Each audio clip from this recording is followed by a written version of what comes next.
Hello दोस्तों, नमस्कार। मैं बीके पाठक आप सभी का स्वागत करता हूं और आज बायोलॉजी का एक इम्पोर्टेंट लेक्चर हम लोग स्टार्ट कर रहे हैं। ये लेक्चर सभी एग्जाम्स में आता है, एसएससी में आता है, रेलवेज में आता है, जितने भी कॉम्पिटिटिव एग्जाम्स हैं। ब्लड सर्कुलेटरी सिस्टम, रुधिर परिसंचरण तंत्र, जिसमें ब्लड के components, RBC, WBC, platelets, blood की क्लॉटिंग कैसे होती है, ब्लड ग्रुप कैसे, कौन किसको ब्लड दे सकता है और कैसे हमारा हार्ट काम करता है। तो ये जो टॉपिक है ये सारी एग्जाम्स में आता है। राजस्थान स्टेट के जो एग्जाम्स हैं, जूनियर अकाउंटेंट, एलडीसी, स्टेनोग्राफर, वहां पर काफी अच्छे क्वेश्चंस बनते हैं और कंफर्म है कि क्वेश्चन बनते ही हैं।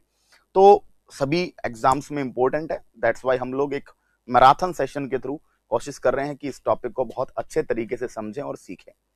लाइव हमारी बातचीत हो रही है and we are talking about blood. ठीक है, जो बच्चे लाइव में देख पा रहे हैं वो लाइव में देख लें, जो बच्चे बाद में देखेंगे it will be recorded for you. ठीक है, तो आइए सबसे पहले समझते हैं कि भाई ब्लड, या आपसे पूछा जाए सर्कुलेटरी सिस्टम क्या होता है। रुधिर परिसंचरण तंत्र, सर्कुलेटरी सिस्टम।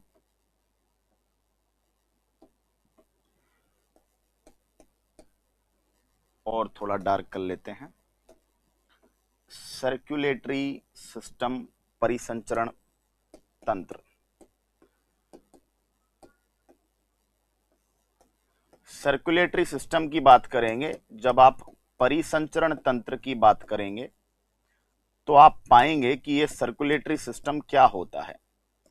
यहां से आप सीखेंगे कि भाई सर्कुलेटरी सिस्टम एक ऐसा तंत्र है हमारे शरीर का जो कि बॉडी के अंदर रुधिर के माध्यम से, रुधिर की हेल्प से, ब्लड की हेल्प से बॉडी के अंदर, बॉडी के सभी पार्ट्स को ऑक्सीजन और मिनरल्स की सप्लाई करता है। बॉडी के सभी अंगों तक, शरीर के सभी हिस्सों में रुधिर के माध्यम से, ब्लड की हेल्प से ऑक्सीजन और मिनरल्स का क्या करता है, ट्रांसपोर्ट करता है, परिवहन करता है। उसे हम क्या कहते हैं, परिसंचरण तंत्र कहते हैं, सर्कुलेटरी सिस्टम कहते हैं।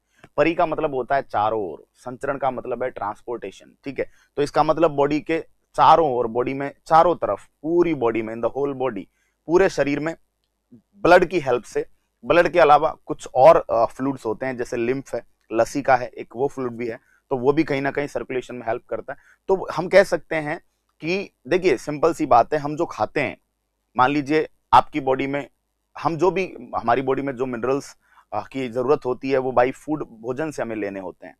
भोजन से हमें लेने होते हैं तो हम क्या करते हैं, खाते हैं तो कहाँ जाता है भाई, वो डाइजेस्टिव सिस्टम में जाता है, वो पाचन तंत्र में जाता है। पाचन तंत्र में आप उसे खा लेते हैं। खाने के बाद क्या होता है कि वो डाइजेस्ट हो गया, वो पच गया।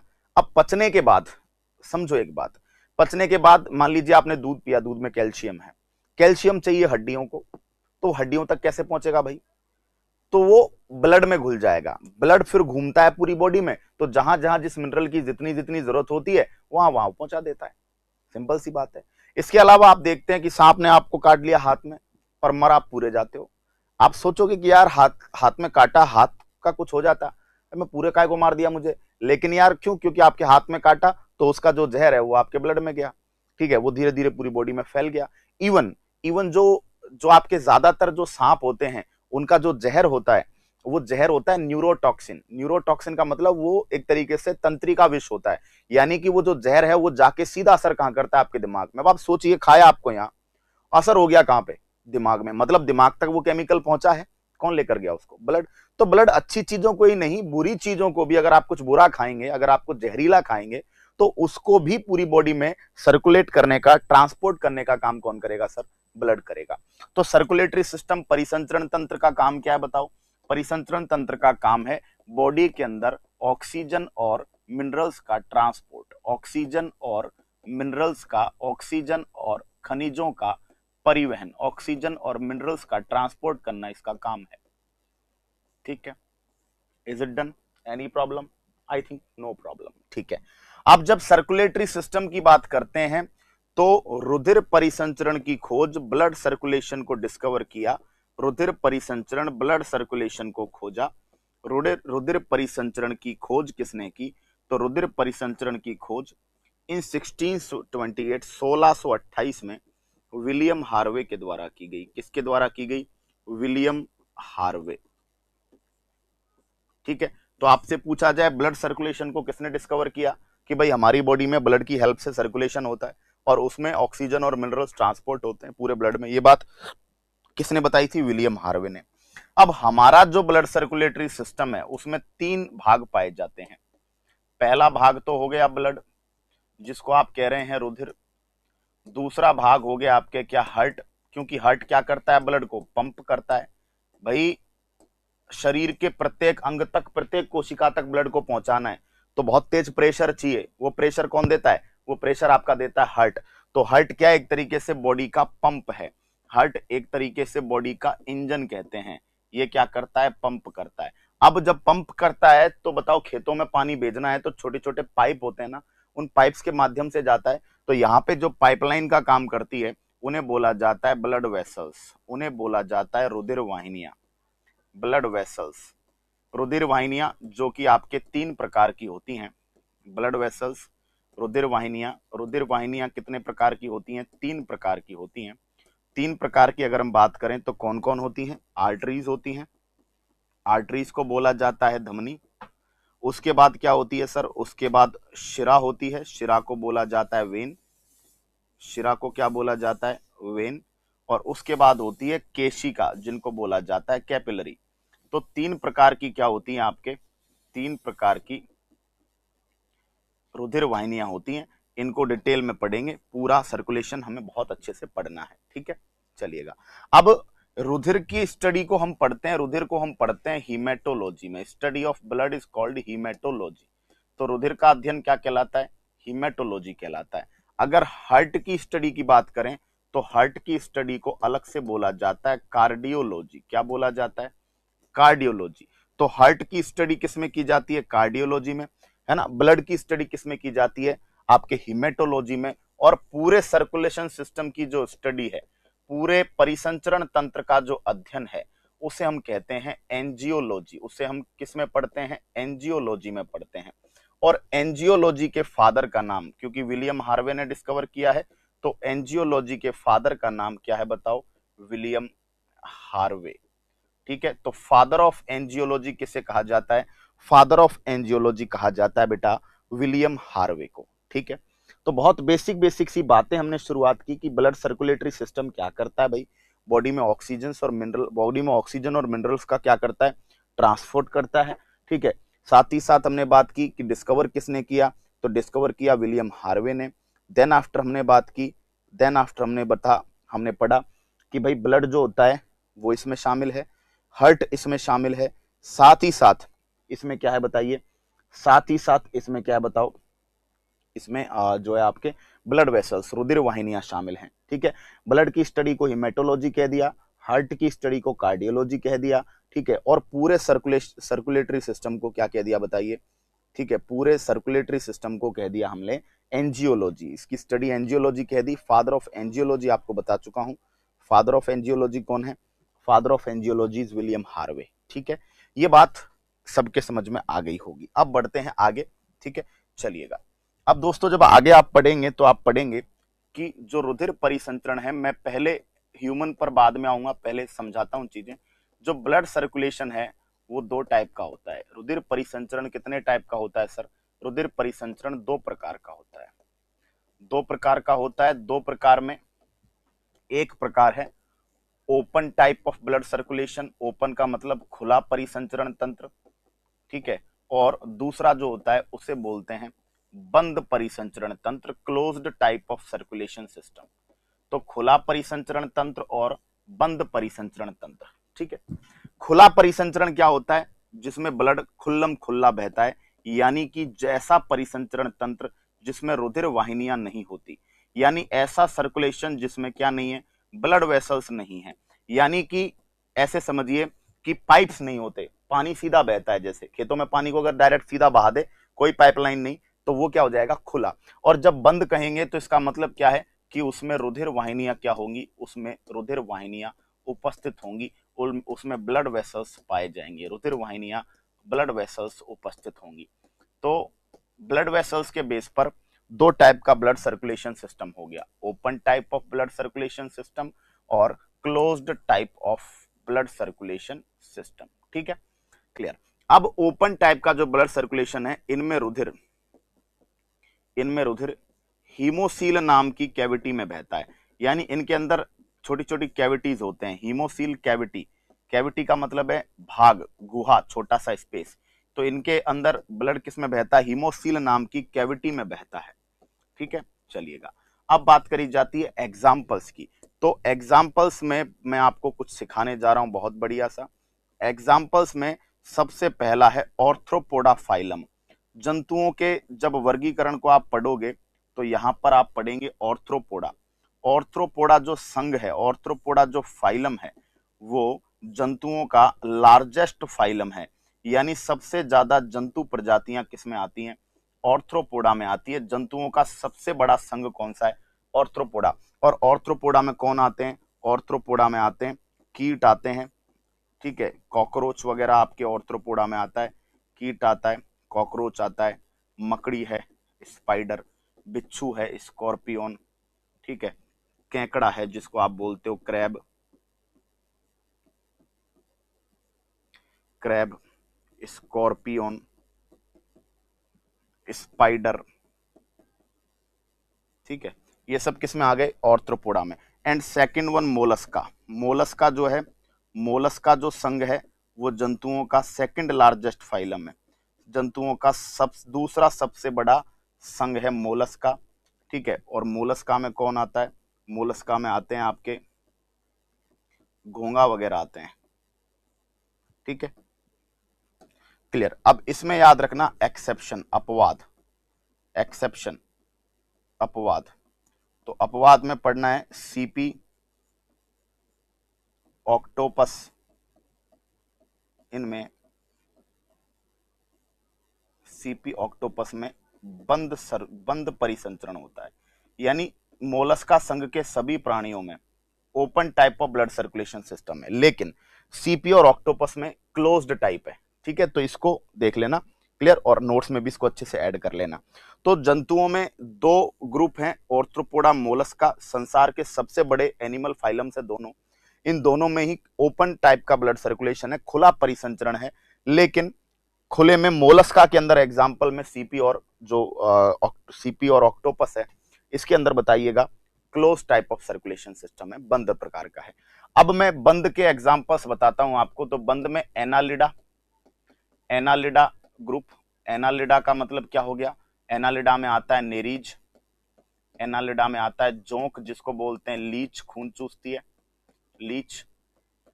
हिरुडिनेरिया भी बोलते हैं, इसका नाम है। जोंक का दूसरा नाम है हिरुडिनेरिया, हिरुडिनेरिया साइंटिफिक नाम। और साथ ही साथ एक बहुत फेमस एनिमल जिसका नाम है केंचुआ अर्थवर्म, किसान का दोस्त, केंचुआ अर्थवर्म। तो ये आते हैं बंद में। साथ ही साथ ऑल अदर, बाकी जितने भी हैं। अब ऑल अदर में आपके बर्ड्स हो गए, पक्षी हो गए, मछलियां हो गई, फिशेज हो गई, मछलियां हो गई, ठीक है। इसके अलावा आपके फ्रॉग, फ्रॉग यानी कि बात करें उभयचर हो गए, ठीक है। इसके अलावा मैमल्स, स्तनधारी, जिनमें स्तन ग्रंथियां पाई जाती हैं। और रेप्टाइल्स, रेप्टाइल्स में कौन आते हैं? सरीसृप, सरीसृप का मतलब क्या होता है? जो रेंगते हैं, जैसे कि सांप वगैरह, ठीक है। तो इन सब में किस प्रकार का परिसंचरण है बेटा? इन सब के अंदर क्लोज्ड टाइप, इन सब के अंदर जो है बंद प्रकार का रुधिर परिसंचरण है। इन सब के अंदर closed type of circulatory system है। तो खुला परिसंचरण, बंद परिसंचरण, बहुत अच्छे तरीके से डिटेल्स आपके सामने रखी हैं। पहले क्या पढ़ेंगे कि रुधिर परिसंचरण कितने टाइप का है, ठीक है। तो open type of circulatory system and closed type of circulatory system. खुला परिसंचरण तंत्र, बंद परिसंचरण तंत्र। खुला किस किस में है, बंद किस किस में है, वो चीज आपको बता दी गई है बहुत बेहतरीन अप्रोच के साथ। तो मुझे बताइएगा यहाँ तक किसी भी प्रकार की कोई समस्या आपको आई क्या? आई होप सो आपको कोई भी प्रॉब्लम नहीं होगी और आप अच्छे तरीके से, आप बेहतर अप्रोच के साथ और बहुत अच्छे माइंडसेट के साथ पढ़ पा रहे होंगे, ठीक है। चलिए, तो ये तो थी ब्लड के बारे में इनिशियल जानकारी कि परिसंचरण तंत्र, सर्कुलेशन सिस्टम, सर्कुलेटरी सिस्टम कैसा है, ठीक है। अब हम चलते हैं और अब हमारी चर्चा पूरी तरीके से किस पर होनी है? ब्लड पर होनी है। ब्लड को बोला जाता है रुधिर, ब्लड को बोला जाता है रक्त, और खून भी बोलते हैं, लोकल गांव की भाषा में लोही बोलते हैं, लोही, क्योंकि ब्लड में क्या पाया जाता है, लोहा, है ना। तो ये भी पूछ लिया जाता है। तो देखिएगा पॉइंट बाय पॉइंट पढ़ेंगे। सबसे पहले ब्लड, ब्लड क्या है आपसे पूछा जाए, ब्लड एक प्रकार का तरल संयोजी ऊतक है। तरल संयोजी ऊतक का क्या मतलब है सर, तरल संयोजी ऊतक का मतलब है ब्लड इज लिक्विफाइड, लिक्विफाइड का मतलब लिक्विड कंडीशन में होता है ना। कनेक्टिव का मतलब है पूरी बॉडी को क्या करता है, कनेक्ट करता है। और टिश्यू का मतलब, ऊतक का मतलब होता है ग्रुप ऑफ सेल, यानी कि ये कोशिकाओं का क्या होता है, समूह होता है। ठीक है, ग्रुप ऑफ सेल्स है, कोशिकाओं का क्या है बेटा, समूह है। दूसरी बात की जाए, ब्लड जो होता है, ब्लड का जो क्वांटिटी है, ब्लड की जो मात्रा है, ब्लड की जो मात्रा पढ़ेंगे आप, तो पुरुष में पढ़ेंगे, एडल्ट पुरुष में, एडल्ट मेल, एडल्ट मेल का मतलब है आपके, 1 सेकेंड, एडल्ट मेल का मतलब हो गया जो वयस्क पुरुष है, एडल्ट मेल में, एडल्ट मेल वयस्क पुरुष में 5 to 6 लीटर, और एडल्ट फीमेल में, वयस्क महिला में 4 to 5 लीटर ब्लड पाया जाता है, which is approximately 7% of 7.5% of body weight, यानी कि शरीर के कुल भार का कितने प्रतिशत होता है, लगभग 7.5% ब्लड होना चाहिए। यानी कि आपकी बॉडी में आपके टोटल, देखो ये तो ऑन एन एवरेज है, 5 से 6 लीटर, 4 to 5 लीटर, ये एवरेज है। लेकिन अब किसी आदमी का वजन ही 2 क्विंटल हो तो भैया उसके अंदर कैसे ब्लड पता चलेगा, तो उसके अंदर आप टोटल बॉडी वेट का 7.5%, लगभग 7 से 8 भी पढ़ सकते हैं, 7.5% यानी लगभग 7.5% क्या होना चाहिए, ब्लड होना चाहिए। ठीक है, इसके बाद बात करते हैं नंबर 3, ब्लड एक कोलोइडल सॉल्यूशन है।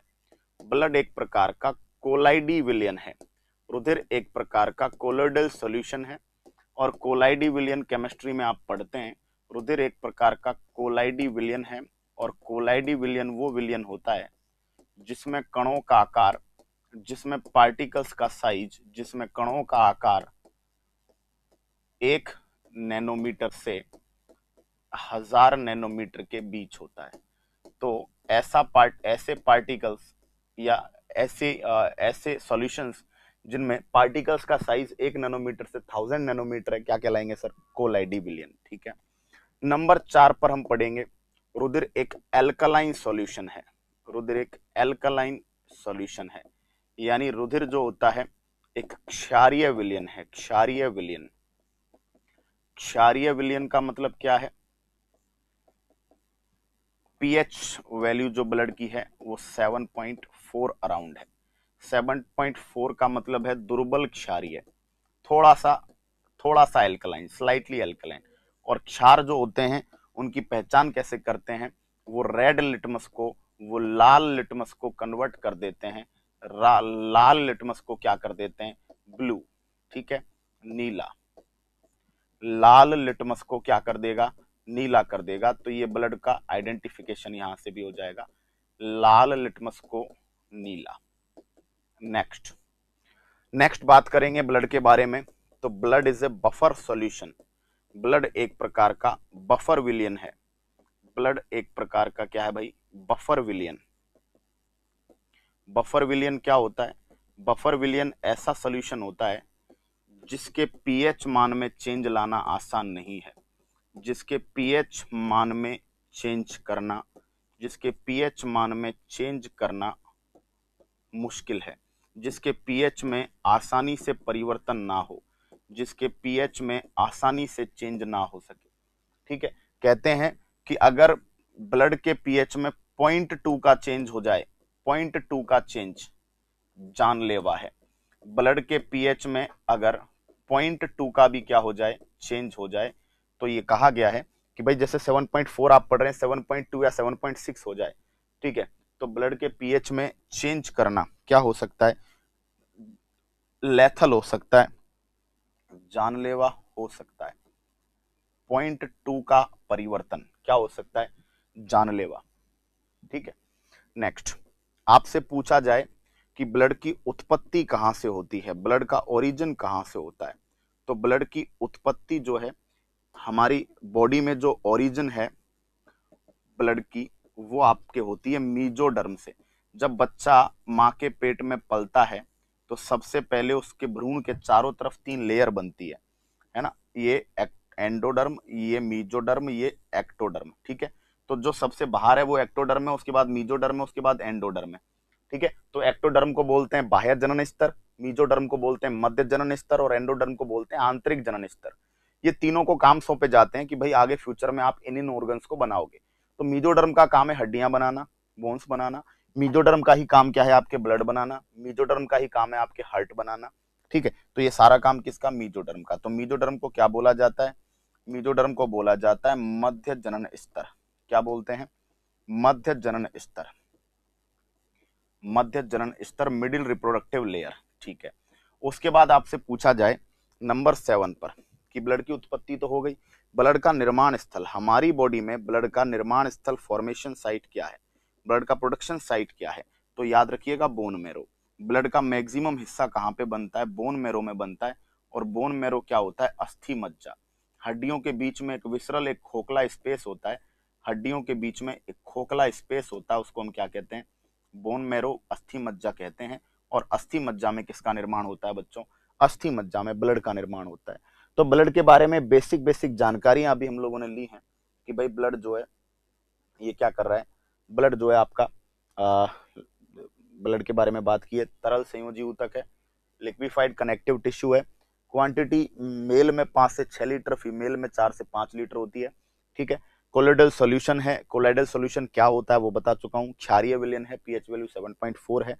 बफर विलयन है, बफर विलयन क्या होता है वो भी बता चुका हूँ। उत्पत्ति कहाँ से हुई है, निर्माण स्थल कहाँ से हुआ है, सब डिस्कशन हो चुका। ठीक है, अब बढ़ते हैं आगे।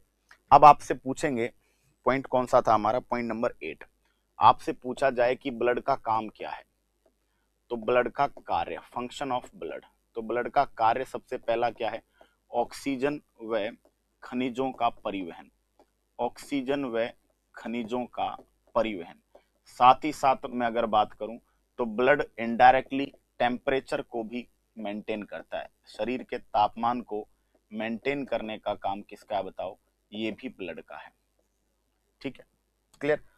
और इसके बेस पर जंतु 2 प्रकार के होते हैं, cold blooded animal, cold blooded animal और वार्म ब्लडेड एनिमल।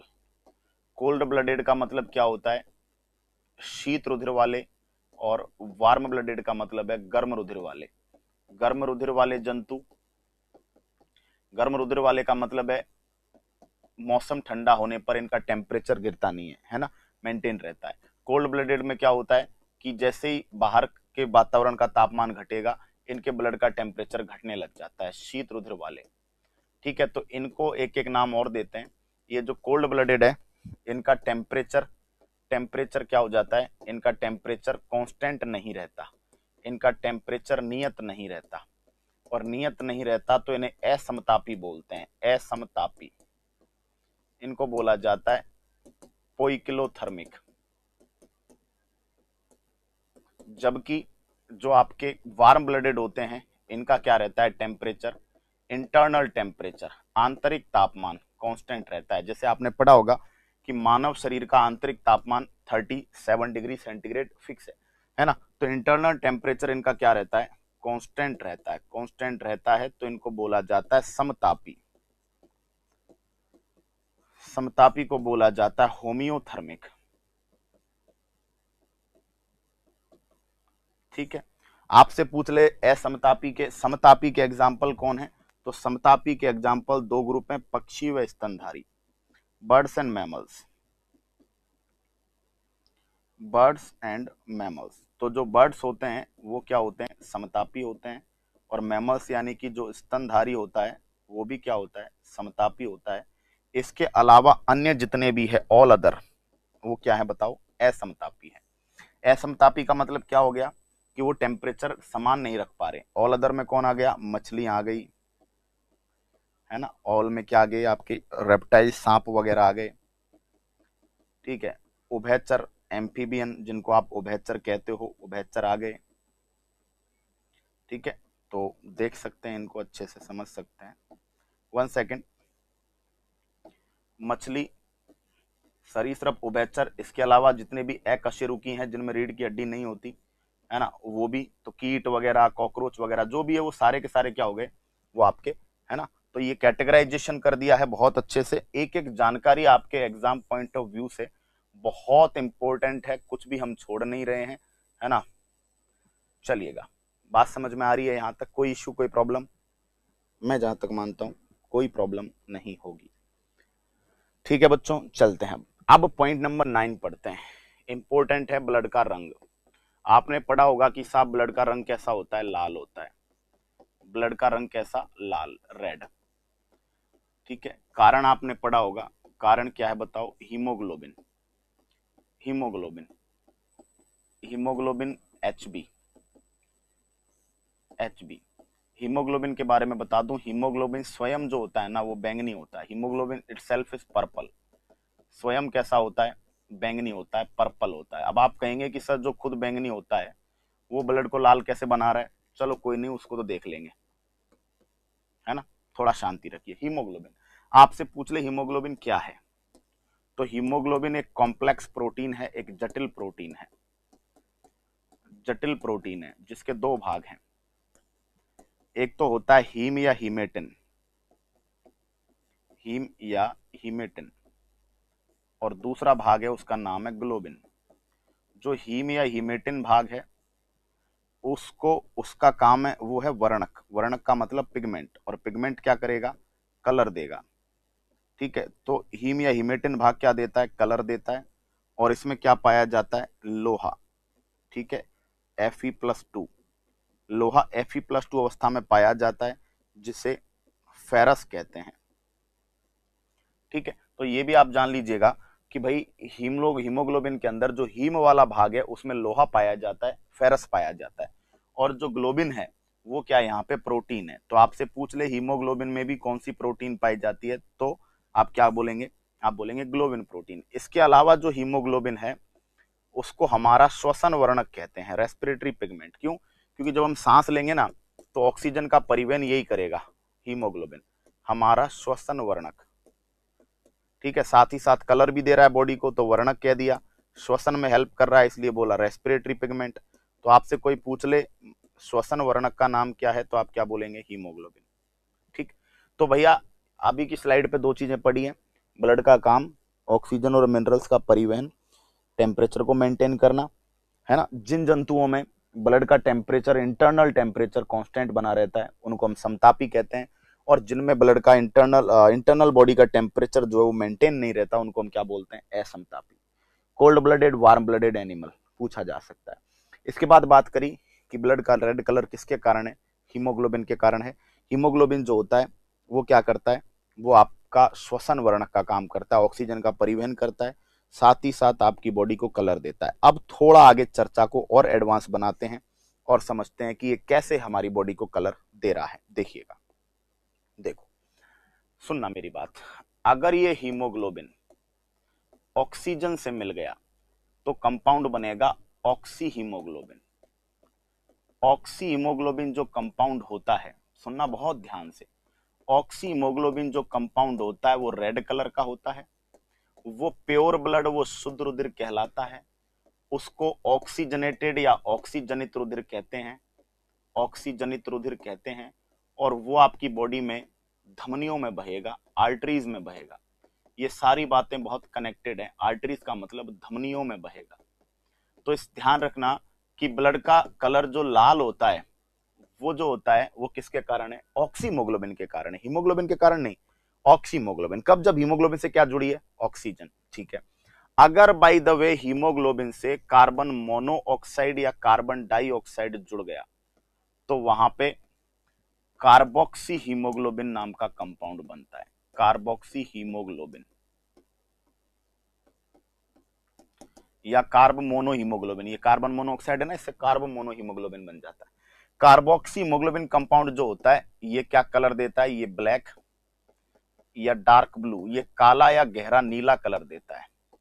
और काला या गहरा नीला कलर देता है तो ये इम्प्योर ब्लड होता है, ये अशुद्ध रुधिर होता है, हमारी बॉडी में अशुद्ध रुधिर भी बहता है, उसको वी ऑक्सीजनित या डी ऑक्सीजनेटेड ब्लड बोलते हैं, वी ऑक्सीजनित रुधिर।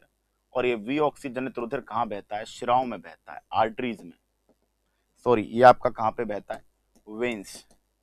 ये आपका शिराओं में बहता है। अब समझो मेरी बात, समझना। आप जब अपने हाथों को ऐसे देखते हो तो आपको आपके हाथ में एक ऐसा नेटवर्क से देखेंगे, आपके हाथों में नेटवर्क सा दिखेगा, जाल सा। और उस जाल में आप देखोगे कि कुछ नीला नीला सा, हरा हरा सा बह रहा है ना? कुछ हरा हरा सा, नीला नीला सा, देखो ये दिख रहा है, नीला नीला सा, हरा हरा सा कुछ, है ना? ये क्या है? ये आपकी शिराएं हैं, क्योंकि शिराएं जो होती है वो त्वचा में ऊपर बिखरी रहती हैं, धमनियां त्वचा में गहराई में होती हैं, धमनियां जो होती हैं, जो आर्टरीज होती हैं, वो गहराई में होती हैं, है ना? इसलिए हम इजीली उन्हें देख नहीं पाते। और जो शिराएं होती है वो त्वचा में ऊपर बिखरी रहती हैं, वो स्किन में ऊपर पाई जाती है, इसलिए विजिबल हो जाती हैं, ठीक है? तो इसका मतलब ये है सर कि हमारी बॉडी में ये वाला भी बह रहा है और ये वाला भी बह रहा है, ठीक है? क्लियर? जैसे ही हमारी बॉडी में अंगों में ऑक्सीजन वाला ब्लड जाता है, ऑक्सीजन को काम में ले लेते हैं ऑर्गन्स, और CO2 वाला ब्लड CO2 मिला देते हैं। लेकिन खास बात यह है कि वो CO2 वाला जो ब्लड है, ठीक है, वो CO2 को लाकर फेफड़ों के पास छोड़ देता है, लंग्स के पास। हम सांस छोड़ते हैं और वो CO2 बाहर चली जाती है, उसके बदले में सांस लेते हैं और क्या क्या मिल जाती है? O2। तो जनरली क्या, हमारी बॉडी में O2 CO2 दोनों वाला ब्लड बह रहा है, लेकिन टाइम टू टाइम, है ना, हर बार सांस लेते समय CO2 वाला ब्लड, CO2 बाहर निकल जाती है और उसकी जगह क्या ऐड कर दी जाती है? O2 ऐड कर दी जाती है, ठीक है? चलिए, अब जो हीमोग्लोबिन की बंधुता है, हीमोग्लोबिन की मोहब्बत है, वो किसके साथ ज्यादा है? वो सुनना ध्यान से। हीमोग्लोबिन की बंधुता सबसे अच्छी है कार्बन मोनोऑक्साइड के साथ, उसके बाद है ऑक्सीजन के साथ, और सबसे बुरी है CO2 के साथ, ठीक है? सुनना, हीमोग्लोबिन अगर कार्बन मोनोऑक्साइड, ऑक्सीजन और CO2 तीनों मिले तो हीमोग्लोबिन किससे शादी करेगा? कार्बन मोनोऑक्साइड से, ठीक है? अरे भाई, आपको कटरीना कैफ पसंद है, लेकिन कटरीना कैफ है ही नहीं, आपको तो आपकी कक्षा की 2 लड़कियों का ऑप्शन मिल रहा है कि इन दोनों में से किसी से शादी कर ले, तो आप उन दोनों में से, जनरली वातावरण में O2 और CO2 होती है ना? कार्बन मोनोऑक्साइड जनरली वातावरण का हिस्सा नहीं है। तो जब O2 और CO2 आपको मिलती है तो आप क्या चुन लोगे? हीमोग्लोबिन क्या चुन लेगा? अरे यार, कटरीना तो है नहीं, क्या करें, इन दोनों में से चुनना है, तो इन दोनों में से वो किसको चुनेगा? ऑक्सीजन को, ठीक है? लेकिन जब आपने बंद कमरे में अंगीठी जलाकर सो गए, बंद कमरे में अंगीठी, बंद कमरे में अंगीठी, बंद कमरे में आपने क्या जला दी? अंगीठी जला दी। या फिर आपने बाथरूम में, ये नया केस आया है आजकल, बाथरूम में गैस गीजर चला दिया, तो वहां पर आपको क्या मिलने लगी? Carbon monoxide. अरे कटरीना मिलने लगी, कटरीना। जैसे ही कटरीना मिलने लगी, हीमोग्लोबिन किससे जुड़ेगा? सबको छोड़ के कार्बन मोनोऑक्साइड के साथ। कार्बन मोनोऑक्साइड के साथ पहले तो क्या, कार्बन मोनोऑक्साइड निद्राकारी है, तो पहले तो क्या आएगी आपको? डीप स्लीप, पहले तो गहरी नींद आएगी, है ना? पहले आएगी गहरी नींद, और उसके बाद क्या होगा? उसके बाद दम घुटेगा, उसके बाद सफोकेशन होगा, और क्या हो जाएगी? डेथ। तो बंद कमरे में अंगीठी जलाकर सोने पर मृत्यु का कारण कौन सी गैस है? कार्बन मोनोऑक्साइड है, ठीक है? क्यों? क्योंकि कार्बन मोनोऑक्साइड के साथ हीमोग्लोबिन की बॉन्डिंग सबसे ज्यादा है। जैसे ही हीमोग्लोबिन को कार्बन मोनोऑक्साइड दिखती है, वो ऑक्सीजन, CO2 जैसे एरो गैरों को देखता भी नहीं है ना? वो सीधा कार्बन मोनोऑक्साइड से अटैच हो जाता है, ठीक है? इसके अलावा क्वेश्चन आता है हमारे पास, सुनना, इसके अलावा एक क्वेश्चन आता है, देखिएगा, इसके अलावा क्वेश्चन आता है, रात में बड़े पेड़ों के नीचे, रात में बड़े पेड़ों के नीचे सोना डेंजरस। रात में बड़े पेड़ों के नीचे सोना डेंजरस क्यों माना जाता है? क्यों माना जाता है? समझना, क्योंकि रात को पेड़ क्या करते हैं? केवल रात को पेड़ रेस्पिरेशन करते हैं, दिन में तो फोटोसिंथेसिस भी करते हैं, तो सांस तो 24 घंटे लेते हैं, लेकिन दिन में प्रकाश संश्लेषण भी होता है। जब पेड़ पौधे श्वसन करते हैं तो ऑक्सीजन गैस काम में लेंगे, CO2 छोड़ेंगे। सब जगह जहां भी श्वसन होगा, रेस्पिरेशन होगा, ऑक्सीजन काम में ली जाएगी, CO2 छोड़ी जाएगी। तो दिन में क्या होता है, वो जब श्वसन करते हैं तो ऑक्सीजन काम में लेते हैं, CO2 छोड़ते हैं, लेकिन उसी टाइम पे फोटोसिंथेसिस में, उसी समय प्रकाश संश्लेषण में CO2 काम में लेते हैं और ऑक्सीजन छोड़ते हैं। तो दिन में आप समझिए पेड़ पौधों को CO2 की जरूरत है, और पेड़ पौधों के अंदर ही श्वसन में CO2 बन रही है, तो CO2 को बाहर निकलने के बजाय वो अंदर ही काम में ले लेते हैं। तो दिन के समय पेड़ पौधे ऑक्सीजन काम में ली, उसके बदले CO2 बनी, CO2 को अंदर ही फोटोसिंथेसिस में काम में ले लेते हैं। श्वसन में ऑक्सीजन ली, CO2 बनी, CO2 जो बनी है उसको बाहर निकालने की बजाय किस में काम में ले लेते हैं? फोटोसिंथेसिस में, और बदले में ऑक्सीजन बहुत ज्यादा मात्रा में बाहर छोड़ देते हैं, ठीक है? तो पेड़ पौधे O2 का यूज CO2 रिलीज करते हैं रेस्पिरेशन में, और CO2 का यूज O2 रिलीज करते हैं प्रकाश संश्लेषण में। पेड़ पौधे वातावरण को ऑक्सीजन देते हैं कौन सी प्रोसेस के द्वारा? फोटोसिंथेसिस के द्वारा। अब रात में वो फोटोसिंथेसिस बंद हो गया तो रात में केवल क्या हुआ? श्वसन, रेस्पिरेशन। तो O2 के बदले जो CO2 बन रही है वो काम में नहीं आ रही। ठीक है, तो रात में बड़े पेड़ क्या करेंगे? CO2 रिलीज करेंगे, है ना। अब CO2 रिलीज करेंगे तो CO2 कैसी होती है? हैवी होती है। तो कहां बैठेगी? नीचे बैठेगी। अब जब CO2 नीचे बैठी, ठीक है, आपकी खाट भी कहां पे है? नीचे है, आप सो भी नीचे रहे हो, तो जनरली आपको CO2 ही मिली, ना तो आपको ऑक्सीजन मिल रही है ना आपको कार्बन मोनोऑक्साइड मिल रही है, केवल क्या मिली? CO2। तो हीमोग्लोबिन किससे जुड़ेगा? CO2 के कारण। CO2 के कारण जुड़ेगा तो आपका क्या होगा? दम घुटेगा।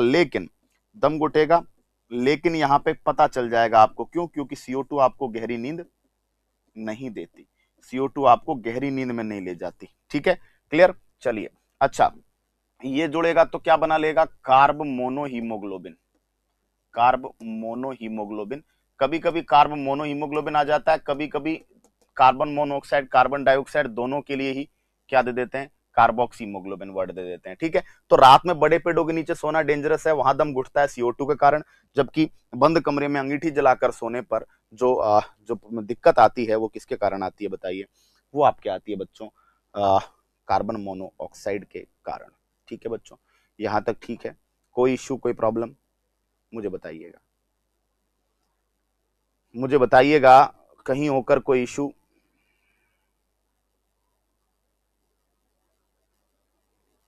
जल्दी से जल्दी।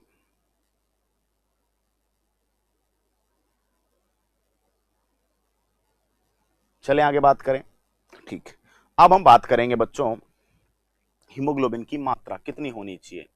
हीमोग्लोबिन की मात्रा, तो हीमोग्लोबिन की मात्रा की बात करते हैं तो ये पर 100 ml ब्लड में निकाली जाती है, पर 100 ml ब्लड में निकाली जाती है, पर 100 ml ब्लड। और पर 100 ml ब्लड को DL, पर 100 ml ब्लड को डेसीलीटर भी कहते हैं। क्या बोलते हैं? डेसीलीटर। देखिएगा, डेसीलीटर में हीमोग्लोबिन की मात्रा पुरुष में, एडल्ट मेल, वयस्क पुरुष की बात करें, एडल्ट मेल की बात करें तो वयस्क पुरुष में 14 से 16 ग्राम होनी चाहिए। एडल्ट फीमेल की बात करेंगे, वयस्क महिला की बात अगर आप कर रहे हैं तो 12 से 14 ग्राम हीमोग्लोबिन होना चाहिए। और अगर चिल्ड्रन की बात, चाइल्ड की बात कर रहे हैं तो 18 ग्राम प्लस क्या होना चाहिए? हीमोग्लोबिन। और अगर आप सबका एवरेज पूछ रहे हैं, मेल फीमेल कुछ नहीं दे रहे हो, तो 15 ग्राम पर 100 ml। ये क्वेश्चन आ रखा है पेपर में।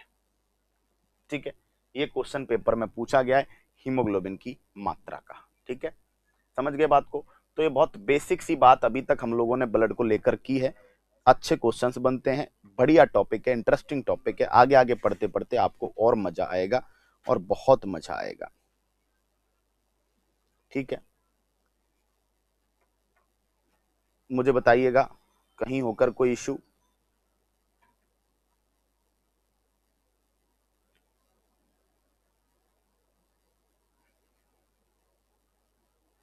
चलिए, कोई प्रॉब्लम, कोई दिक्कत?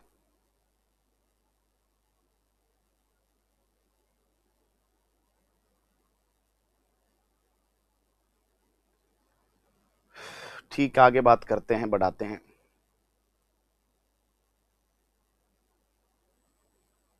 चलिए,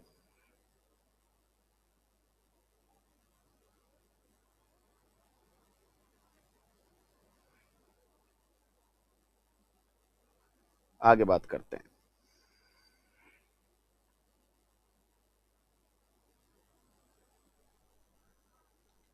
देखिए, अब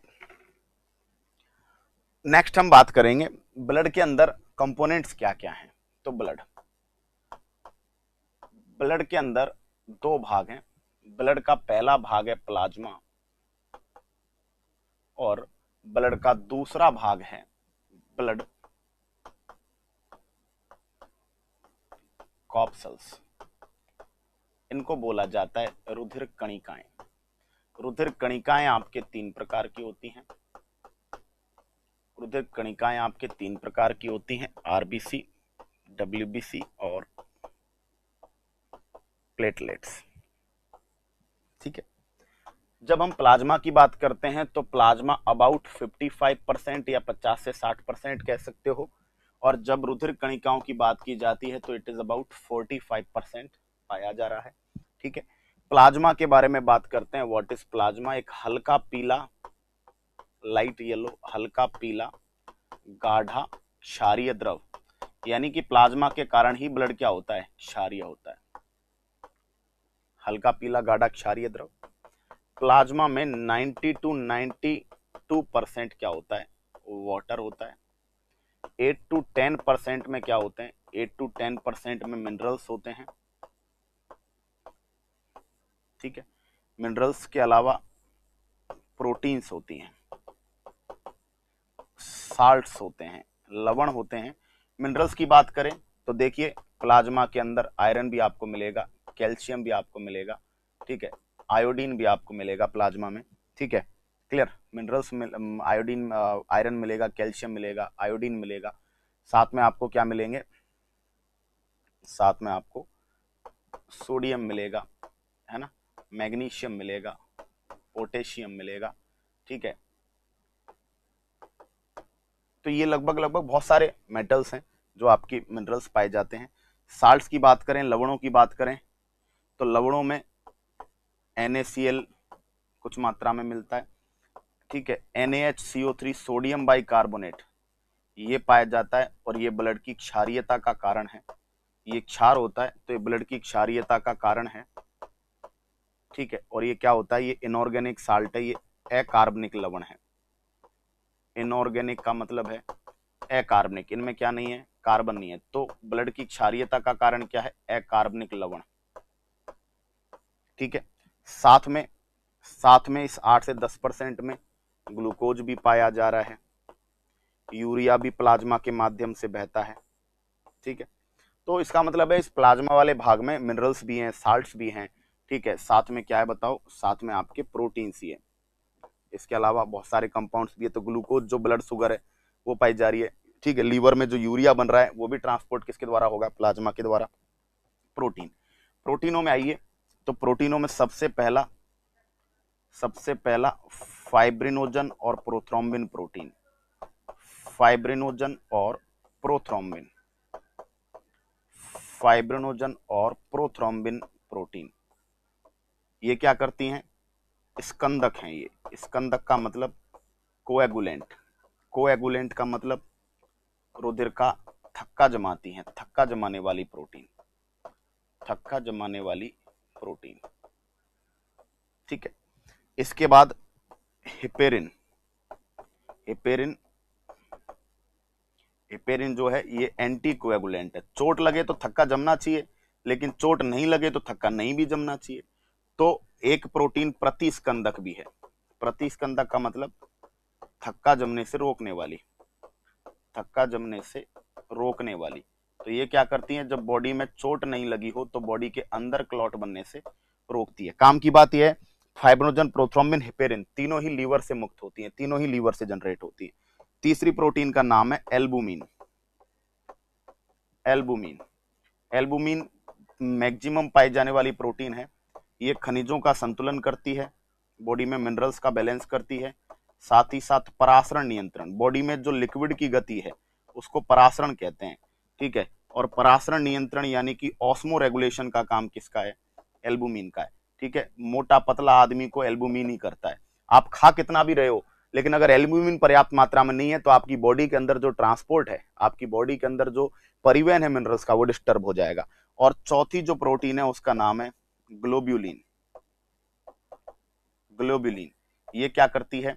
ये आपके, है ना, ये आपकी इम्यूनिटी, ये आपकी प्रतिरक्षा, ये आपकी रोग प्रतिरोधक क्षमता से संबंधित होती है। यानी कि ग्लोब्यूलिन प्रोटीन आपकी रोग प्रतिरोधक क्षमता से, आपकी रोग प्रतिरोधक क्षमता को बढ़ाती है। ठीक है, तो ये 4 प्रकार की प्रोटीन है। ग्लोब्यूलिन 3 प्रकार की होती है, अल्फा, बीटा और गामा। और इनमें से गामा ग्लोब्यूलिन जो है वो बहुत रोल प्ले करती है किसके अंदर? वो आपके इम्यूनिटी में।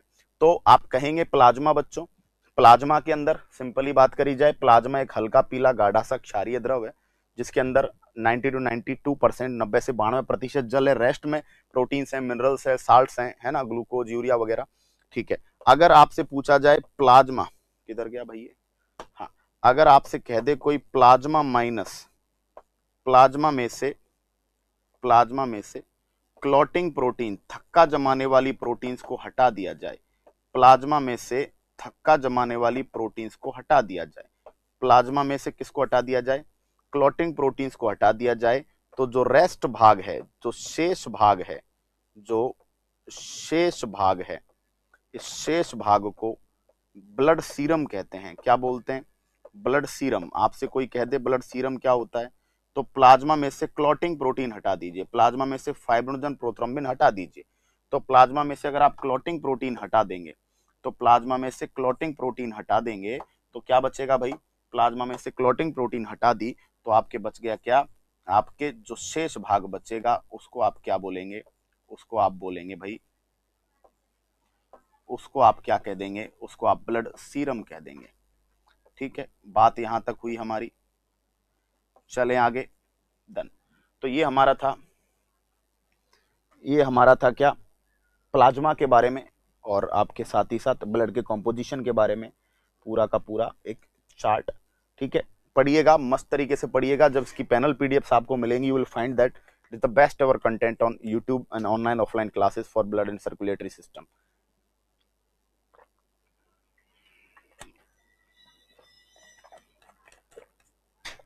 चले बच्चों, आगे बढ़ते हैं और मजेदार तरीके से हमारी यात्रा को अब हम आरबीसी, डब्ल्यूबीसी और प्लेटलेट्स की ओर लेकर जाते हैं। ठीक, चलिएगा, सीखिएगा, समझिएगा।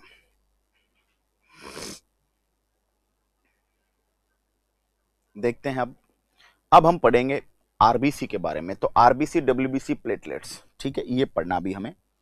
तो चलिए, आरबीसी, हमारी यात्रा कुछ इस तरह से रहेगी कि आप चार्ट्स के थ्रू, डायग्राम के थ्रू आरबीसी में सबसे पहले पॉइंट नोट करेंगे, क्या क्या बोलते हैं, लाल रुधिर कणिका, रेड ब्लड कॉप्सल, लाल रुधिर कणिका, रक्ताणु, जो साइंटिफिक नाम है वो है इरिथ्रोसाइट। तो लाल रक्त कणिका, रक्ताणु, इरिथ्रोसाइट इज द नेम। ठीक। पॉइंट नंबर 2, संख्या। आरबीसी की संख्या की बात करें तो 50 से 55 लाख, या कह सकते हैं 5 से 5.5 मिलियन प्रति घन मिलीमीटर पर क्यूबिक एमएम, प्रति घन मिलीमीटर ब्लड में 50 से 55 लाख या 5 से 5.5 मिलियन, ये पुरुष में होती है। महिला में बात करें तो आप 4 से 5 मिलियन पे जा सकते हैं। तो महिला के अंदर 4 to 5 मिलियन, पुरुष में 5 से 5.5 मिलियन, है ना। उसके बाद बात करेंगे जीवन काल, लाइफ स्पान जो आरबीसी का है वो दोस्तों 120 डेज है, 120 दिन का जीवन काल होता है आरबीसी का। फिर आपसे कोई पूछ ले आरबीसी का निर्माण स्थल बताओ, आरबीसी का निर्माण कहाँ हो रहा है, तो आरबीसी का निर्माण स्थल अगर भ्रूण में पूछेंगे, आप एक एम्ब्रियो के अंदर पूछेंगे, तो लीवर और प्लीहा को बोलते हैं तिल्ली, जिसे बोलते हैं स्प्लीन। तो लीवर और प्लीहा। और अडल्ट में आप पूछेंगे आरबीसी कहाँ बन रही है, तो रेड बोन मैरो, लाल अस्थि मज्जा, हड्डियों के बीच में खोखला स्थान होता है जिसे बोन मैरो कहते हैं। बोन मैरो 2 प्रकार की होती है, लाल और पीली। तो लाल अस्थि मज्जा में आपके आरबीसी का निर्माण एडल्ट में हो रहा है। ठीक, लाल अस्थि मज्जा। आपसे पूछ ले कि आरबीसी का निर्माण की जो प्रक्रिया है उसको क्या कहेंगे, निर्माण की जो प्रोसेस है उसको क्या कहेंगे, तो उसको हीमो या इरिथ्रोपोइसिस, पोइसिस वर्ड तो लगेगा, हीमोपोइसिस कह दीजिए या इरिथ्रोपोइसिस कह दीजिए। तो आरबीसी के निर्माण की प्रक्रिया को हीमोपोइसिस या इरिथ्रोपोइसिस कहा जाता है। ठीक है। फिर कोई पूछ ले आपसे कि आरबीसी की आकृति कैसी होती है, तो आरबीसी की आकृति डंबलाकार या बाइकॉनकेव स्ट्रक्चर होती है, यानी द्विअवतलाकार, डंबलाकार या द्विअवतलाकार, द्विअवतलाकार का मतलब है बाइकॉनकेव स्ट्रक्चर। आपसे कोई कह दे कि आरबीसी की लंबाई बताओ, तो आरबीसी की लेंथ अबाउट 7 माइक्रोमीटर। ठीक है, आपसे कोई पूछ ले कि आरबीसी का रंग बताओ, तो आप कहेंगे लाल। किसके कारण? हीमोग्लोबिन के कारण। आपसे कोई कह दे, ठीक है, ये बात हुई हमारी, है ना। पॉइंट नंबर 9, पॉइंट नंबर 9 क्या कह रहा है? आरबीसी का कार्य। तो आरबीसी का कार्य है O2 का परिवहन। ठीक है, नेक्स्ट नंबर 10, क्लियर। आरबीसी का कार्य हुआ। आरबीसी के कार्य के बाद आप पढ़ेंगे, आरबीसी के कार्य के बाद आपने पढ़ा है आरबीसी की संख्या मापने वाला यंत्र। संख्या मापने वाला यंत्र। तो आरबीसी की संख्या मापने वाले यंत्र का नाम है हीमोसाइटोमीटर। हीमोसाइटोमीटर। ठीक है, उसके बाद फिर कोई कह दे आपसे, फिर कोई कह दे, क्वेश्चन पे क्वेश्चन पढ़ते जाएगा, फिर मैं रिवाइज करूंगा। आपसे कोई पूछ ले कि भाई संसार की, आपसे कोई पूछ ले कि भाई संसार की सबसे बड़ी आरबीसी, संसार की सबसे बड़ी आरबीसी। ठीक है, पॉइंट नंबर 11, सबसे बड़ी आरबीसी। तो सबसे बड़ी आरबीसी जो है संसार में, वो एम्फ्यूमा उभयचर में है। एक मैमल है, मेंढक की प्रजाति का, एम्फ्यूमा उभयचर सबसे बड़ी। स्तनधारियों में सबसे बड़ी, स्तनधारियों में सबसे बड़ी आरबीसी, स्तनधारियों में सबसे बड़ी आरबीसी, पॉइंट नंबर 12, स्तनधारियों में सबसे बड़ी आरबीसी जो होती है, सबसे बड़ी आरबीसी वो हाथी में, एलिफेंट, पॉइंट नंबर 12, ये पॉइंट नंबर 11। ठीक है, सबसे छोटी आरबीसी, सबसे छोटी आरबीसी ये कहां पे होती है? सबसे छोटी आरबीसी ये आपके होती है कस्तूरी हिरण, मस्क डीर, कस्तूरी हिरण। ठीक है, नेक्स्ट, अगला, अगला point, point number next, point number next है आपका पॉइंट नंबर 14। पॉइंट नंबर 14, स्तनधारियों की आरबीसी में, स्तनधारियों की आरबीसी में केंद्रक, माइटोकॉन्ड्रिया, माइटोकॉन्ड्रिया व एंडोप्लाज्मिक रेटिकुलम, अंत प्रद्रवी जालिका, एंडोप्लाज्मिक रेटिकुलम एब्सेंट होते हैं। स्तनधारियों की जो आरबीसी है, मैमल्स की आरबीसी में कौन कौन एब्सेंट है? न्यूक्लियस एब्सेंट है, माइटोकॉन्ड्रिया एब्सेंट है, और आपके एंडोप्लाज्मिक रेटिकुलम एब्सेंट है। लेकिन इसके अपवाद के तौर पे आपको याद रखना है ऊंट व लामा, ऊंट व लामा, इनमें क्या होता है? न्यूक्लियस, इनमें केंद्रक उपस्थित रहता है। ठीक है, पॉइंट नंबर 15, पॉइंट नंबर 15 है मेंढक की आरबीसी में केंद्रक होता है, मेंढक की आरबीसी में केंद्रक होता है। ठीक है, तो जो उभयचर है, मेंढक मतलब उभयचर, एम्फीबियन, तो एम्फीबियंस की आरबीसी में क्या होता है? आपके पाया जाता है न्यूक्लियस। ठीक है, तो ये आपके 15 पॉइंट्स तो स्टार्टिंग में हो गए। क्लियर? कैसे पढ़ा हमने? सबसे पहला आरबीसी, आरबीसी का नाम लाल रुधिर कणिका है, लाल रक्त कणिका, रक्ताणु बोलते हैं। संख्या 50 से 55 लाख है पर क्यूबिक एमएम में। जीवन काल 120 डेज है। भ्रूण में निर्माण स्थल लीवर और प्लिया है, जबकि वयस्क में लाल अस्थि मज्जा है। निर्माण की क्रिया को हीमोपोइसिस या एरिथ्रोपोइसिस कहते हैं। आकृति डंबलाकार द्विअवतलाकार है। ठीक है, लंबाई 7 माइक्रोमीटर, रंग लाल हीमोग्लोबिन के कारण। कार्य ऑक्सीजन का परिवहन करना। संख्या मापने वाले यंत्र को हीमोसाइटोमीटर कहते हैं। संसार में सबसे बड़ी आरबीसी कहाँ पे है? एम्फ्यूमा उभयचर में है। संसार में सबसे बड़ी आरबीसी हाथी में, स्तनधारियों में सबसे बड़ी आरबीसी हाथी में है। और संसार में सबसे छोटी आरबीसी कस्तूरी हिरण में है। ठीक है, उसके बाद हमने डिस्कस किया है कि भाई जो आपके मैमल्स की आरबीसी होती है, स्तनधारियों की आरबीसी होती है, उसमें लाल रुधिर, उसमें एंडोप्लाज्मिक रेटिकुलम, अंतःप्रद्रवी जालिका, केंद्रक और आपके माइटोकॉन्ड्रिया का क्या होता है? अभाव होता है। ठीक है, इसके बाद ऊंट व लामा में केंद्रक पाया जाता है आरबीसी में। ठीक है, और उभयचरों की आरबीसी में भी केंद्रक आपको मिलेगा। ठीक है, तो आरबीसी के बारे में मोस्ट ऑफ द जानकारी हमने 15 पॉइंट्स के माध्यम से पढ़ी। ठीक, और आगे बढ़ते हैं, और आगे आरबीसी के बारे में चर्चा देखिएगा, आप खुद कहेंगे कि यार इतना कंटेंट आपको एक जगह मिलेगा नहीं। नेक्स्ट देखो, अगला पॉइंट है आपके सामने कि आरबीसी की कमी, आरबीसी की कमी हो जाए तो उसको एनीमिया कहते हैं। एनीमिया, एनीमिया मतलब खून की कमी। आरबीसी की कमी कह दीजिए, या हीमोग्लोबिन की कमी, या आयरन की कमी कह दो, इसको बात एक ही है। आरबीसी की अधिकता,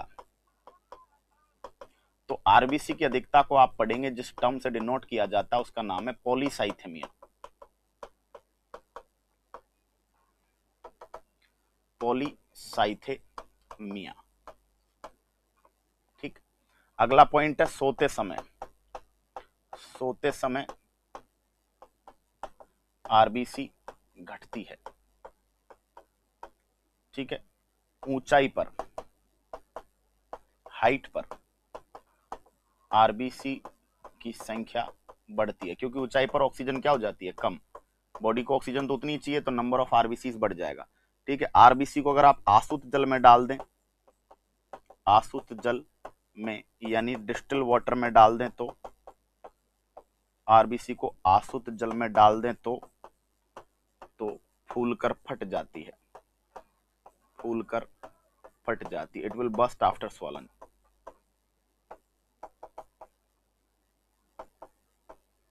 क्या हो जाएगी, बस्ट हो जाएगी, फूल जाएगी, फूलकर क्या हो जाएगी, फट जाएगी, है ना। तो पॉइंट नंबर 15 के बाद point number 16, point number 17, point number 18, point number 19, point number 20। ठीक है, क्लियर। इसके बाद देखिएगा पॉइंट नंबर 21, है ना। इसके बाद हम बात कर रहे हैं सोते समय आरबीसी की संख्या घट जाती है, ऊंचाई पर आरबीसी की संख्या बढ़ जाती है, डिस्टिल वाटर में आरबीसी को डालेंगे, फूलकर क्या हो जाएगी, फट जाएगी। आरबीसी की कमी को क्या कहते हैं, आरबीसी की अधिकता को क्या कहते हैं, देखो पीलिया रोग। पीलिया मतलब जॉन्डिस। तो जॉन्डिस में क्या होता है, आरबीसी, जॉन्डिस में आरबीसी कम हो जाती है। ठीक है, जब आपको सिकल सेल एनीमिया होता है, हंसियाकार आरबीसी रोग, सिकल सेल एनीमिया, तो सिकल सेल एनीमिया में आरबीसी किसके आकार की हो जाती है, सिकल शेप। सिकल शेप का मतलब हंसिया आकार की हो जाती है।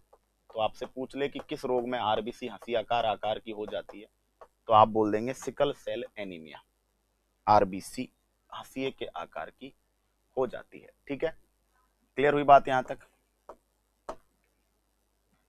अफ्रीका की एक प्रजाति है और उसका नाम है, अफ्रीका में बांदू प्रजाति, बांदू प्रजाति के लोग हैं, और वो क्या करते हैं, लोहे के पात्र में शराब पीते हैं, लोहे के पात्र में शराब पीते हैं, लोहे के पात्र में मदिरा पान करते हैं, और लोहे के पात्र में शराब पीते हैं तो उनकी बॉडी में आयरन की मात्रा, ठीक है, उनकी बॉडी में सॉलिड आयरन की मात्रा क्या हो जाती है, बढ़ जाती है, और जिसके कारण उन्हें रोग हो जाता है। उस रोग का नाम है सेडेरोसिस, सेडेरोसिस या लोह महता रोग।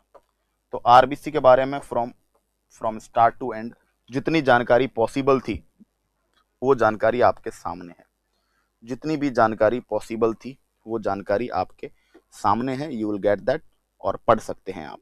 ठीक है, बताइएगा जल्दी से जल्दी, मुझे बताइएगा।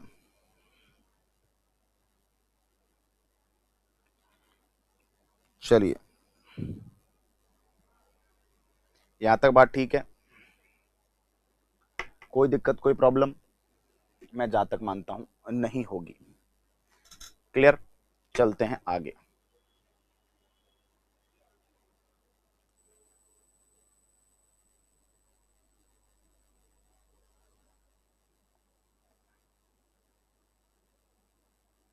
ओके, तो ये बात आरबीसी को लेकर पूरी जानकारी थी हमारी ओर से। आरबीसी के कितने जो है पॉइंट्स हम पढ़ सकते थे वो हमने पढ़ लिए। 23 पॉइंट्स के माध्यम से हमने आरबीसी को कंप्लीट पढ़ा है। ठीक है, अब आरबीसी के बारे में कुछ बेसिक बातें हो गई कि आरबीसी जो है ब्लड को रेड कलर दे रही है। ठीक है, आरबीसी ऑक्सीजन का ट्रांसपोर्ट कर रही है। ठीक है, आरबीसी जो है उनमें हीमोग्लोबिन होता है, हीमोग्लोबिन ऑक्सीजन को लेकर जाता है, ठीक है। और आरबीसी कब बढ़ेगी कब घटेगी उसके बारे में भी हम लोगों ने जानकारी ली, ठीक।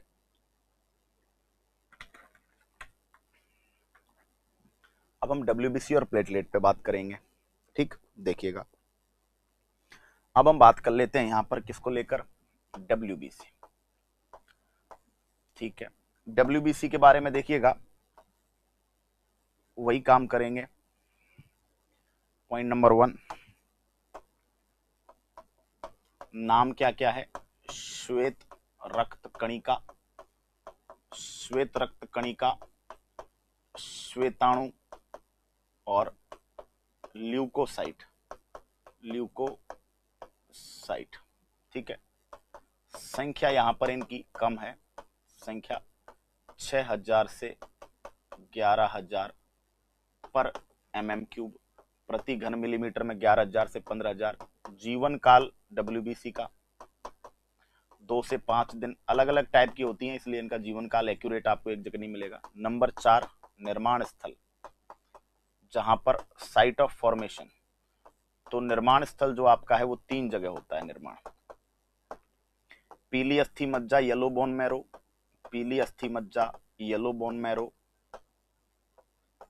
पीली अस्थि मज्जा, येलो बोन मैरो। साथ में थाइमस ग्रंथि, थाइमस ग्लैंड, थाइमस ग्रंथि, और साथ में प्लीहा, स्प्लीन, तो 3 जगह पर ये बनती है। अच्छा, 1 सेकेंड, ये अच्छा याद आ गया। पॉइंट नंबर 24, पॉइंट नंबर 24 यहां लिखेंगे, आरबीसी का कब्रिस्तान, आरबीसी में है ना, ये बढ़िया याद दिलाया, दिला क्या, आई गया अपने आप ही। सिमेट्री या ग्रेवयार्ड ऑफ आरबीसी, कब्रिस्तान आ जाता है, स्लॉटर हाउस आ जाता है, बूचड़ खाना, ठीक है, या विघटन स्थल आ जाता है जहां पे आरबीसी नष्ट होती है, उसको बोलते हैं प्लीहा, स्प्लीन। तो प्लीहा में क्या होता है, आरबीसी जो डेड आरबीसी है वो चली जाती हैं, वहां से हीमोग्लोबिन वापस बॉडी लेकर और नई आरबीसी बनाने में काम में ले लेती है, ठीक है। तो यहां पर ये बात याद रखिएगा, प्लीहा है ना। नंबर 5, आकृति आरबीसी, डब्ल्यूबीसी की आकृति इर्रेगुलर, तो डब्ल्यूबीसी की आकृति अनियमित है, आकृति बदलती रहती है इस तरह से, तो इसको अमीबॉइड भी बोल सकते हैं, है ना। तो इसको क्या बोल सकते हैं, अमीबॉइड। अमीबॉइड का मतलब अमीबाकार, तो डब्ल्यूबीसी का आकृति क्या हो गई, अमीबाकार या अनियमित, ठीक है। रंग, तो रंग के बारे में क्या बोलेंगे, रंगहीन, ठीक है, कलरलेस। कार्य, रोगों से लड़ना, to fight against disease.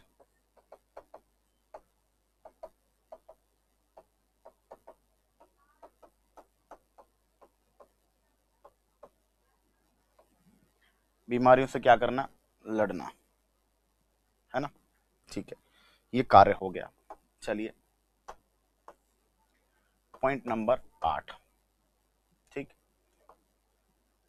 WBC में केंद्रक होता है, डब्ल्यूबीसी में न्यूक्लियस होता है। पॉइंट नंबर 9, डब्ल्यूबीसी को शरीर के सैनिक कहते हैं, रोगों से लड़ती है तो शरीर के सैनिक, ठीक है, शरीर की गार्ड यानी कि रक्षक कोशिकाएं,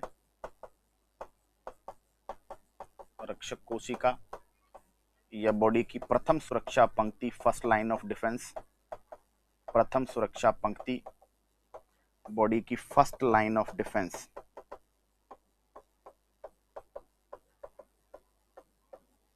बॉडी की प्रथम सुरक्षा पंक्ति किसको कहा जाता है, डब्ल्यूबीसी को, ठीक। नेक्स्ट आपसे कोई पूछे, पॉइंट नंबर 10, डब्ल्यूबीसी की कमी, तो डब्ल्यूबीसी की कमी को बोला जाता है ल्यूकोपीनिया, और डब्ल्यूबीसी की अधिकता को क्या बोलते हैं, तो डब्ल्यूबीसी की अधिकता को बोला जाता है ल्यूकोसाइटोसिस, ल्यूकोसाइटोसिस। तो डब्ल्यूबीसी की कमी ल्यूकोपीनिया, डब्ल्यूबीसी की अधिकता ल्यूकोसाइटोसिस, ठीक है, क्लियर। अच्छा, डब्ल्यूबीसी का ट्रेनिंग सेंटर, डब्ल्यूबीसी का प्रशिक्षण केंद्र, डब्ल्यूबीसी का ट्रेनिंग सेंटर किसे बोला जाता है? तो डब्ल्यूबीसी का ट्रेनिंग सेंटर बोला जाता है थाइमस ग्रंथि को, थाइमस ग्लैंड, थाइमस ग्रंथि, है ना। और यहां मैं आपको बता दूं, जब तक बच्चा मां के पेट में होता है तो जो भ्रूण होता है एम्ब्रियो, जब तक बच्चा मां के पेट में है, जब तक उसमें डब्ल्यूबीसी नहीं बनी, तो भ्रूण का प्रतिरक्षा तंत्र, भ्रूण की इम्यूनिटी, भ्रूण का इम्यूनिटी सिस्टम, ठीक है, भ्रूण का इम्यूनिटी सिस्टम कौन बनाता है? भ्रूण को रोगों से कौन बचाता है? तो भ्रूण को रोगों से बचाती है थाइमस ग्रंथि, थाइमस ग्लैंड, है ना। लेकिन जैसे डब्ल्यूबीसी बन जाती है तो थाइमस ग्लैंड सीनियर हो जाती है, सीनियर हो जाती है तो वो अब रोगों से लड़ने की बजाय वो ट्रेनिंग देना चालू कर देती है, ठीक है। तो ये डब्ल्यूबीसी के बारे में कुछ की पॉइंट्स हैं। तो डब्ल्यूबीसी के बारे में आरबीसी की जितनी जानकारियां नहीं है, लेकिन अभी आपको धीरे धीरे करके डब्ल्यूबीसी के बारे में और कुछ इंपॉर्टेंट पढ़ने को मिलेगा, ठीक है। चलिए, तो देखते हैं हम लोग डब्ल्यूबीसी के पॉइंट्स, आरबीसी से कंपैरिजन करते हैं। तो देखिए, आरबीसी की संख्या 50 से 55 लाख पर क्यूबिक एमएम थी, यहाँ 6,000 टू 11,000 बहुत कम है। जीवन काल वहां 120 डेज था, यहाँ पे 2 to 5 डेज है। आरबीसी रेड बोन मैरो में बन रही थी, ये yellow bone marrow, thymus gland और प्लीहा में बन रही है। आरबीसी की शेप डंबल शेप थी, ये इरेगुलर है। आरबीसी का कलर रेड था, यहाँ कलरलेस है। आरबीसी का कार्य क्या था? हीमोग्लोबिन का ट्रांसपोर्ट। ये कलर क्या बताओ? यहाँ पे कार्य क्या है? रोगों से लड़ना और क्या बनाना? एंटीबॉडीज बनाना। एंटीबॉडी बनाने का काम किसका है? डब्ल्यूबीसी का है, ठीक है। वहां पर हमने बात की थी कि आरबीसी जो होती है उसका काम ट्रांसपोर्ट है, जबकि डब्ल्यूबीसी का काम, डब्ल्यूबीसी में एक तो अच्छा, आरबीसी में न्यूक्लियस नहीं होता, डब्ल्यूबीसी में होता है। मैमल्स की बात चल रही है ना। डब्ल्यूबीसी को शरीर के फर्स्ट सैनिक, first line of defence, guard कोशिकाएं कहते हैं, ठीक है। कमी, अधिकता वगैरह वगैरह, क्लियर। अब मेन मुद्दा है टाइप ऑफ डब्ल्यूबीसी। आरबीसी के टाइप्स नहीं पढ़े हमने, डब्ल्यूबीसी के हम क्या करेंगे? टाइप्स पढ़ेंगे, ठीक है। तो देखिएगा, type of WBC, WBC types. देखिए, डब्ल्यूबीसी के दो टाइप हैं। पहला, इनको बोला जाता है ग्रेन्युलोसाइट, इनको बोला जाता है कणिका में डब्ल्यूबीसी, जिनका जीवद्रव्य, जिनका प्रोटोप्लाज्म कणिका या ग्रेन्यूल की फॉर्म में होता है। और दूसरी होती है अकणिका में, जिनको एग्रेन्युलोसाइट बोलते हैं, एग्रेन्युलोसाइट, अकणिका में, एग्रेन्युलोसाइट, ठीक है। जो कणिका में डब्ल्यूबीसी होती हैं, ये आपके तीन प्रकार की हैं।